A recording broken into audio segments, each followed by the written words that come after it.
So I was reading, and I think Fiona was originally going to be French, right, before you came on board. So how did the character sort of develop once you joined, and how did you work on that with Michael? I met Marjan for it before anyone had been signed onto it, and they didn't know any of the other actors yet. And so in that draft, she was French. They wanted her to be an outsider, obviously. Everyone else is American.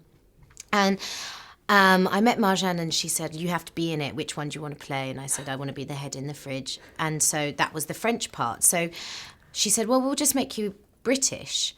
And then Michael got quite excited about that prospect because he changed all the dialogue to very cliche kind of British sayings or things that Americans think the British say, like by George and golly gosh and things like that. And it was quite fun, actually. And what was it about the script that appealed to you? Or were you attached even before you had read the script? Or... No.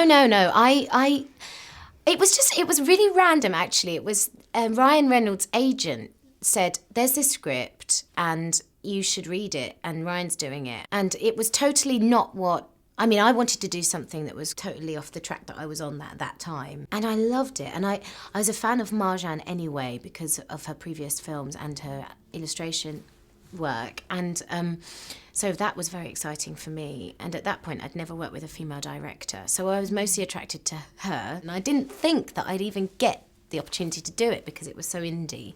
And at that time I was doing such mainstream stuff. I thought, oh, maybe I'm too mainstream for this film. And then they cast Ryan, and who equally he didn't think he'd get it because he was too mainstream. So but Marjan just has this instinct, and she made exactly the right decision when it came down to Ryan. He's just perfect in it. It works so well. He's so brilliant in it. And I think, when people see the film, that it's a hard part to play, and I don't think many actors would have the balls to do it. And he does. He goes right for it, and he's brilliant. I was going to ask you about that. I mean, because how are you feeling about, I don't know, Hollywood and blockbusters? Because like you said, there was a period where you were doing a lot of extremely mainstream stuff, and now it's more... How are you feeling about that balance now?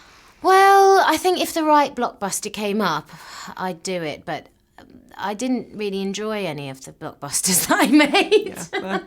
I can say that now that they've happened, and I'm grateful for the various things that they've brought into my life, but it's not the work that I enjoy doing, and I just, I'm happier doing what I'm doing now, and whether that means I can get a film made or not doesn't really matter, to be honest with you. I'm just happy to be doing stuff that I enjoy and I'm proud of, and that's what it's about, really.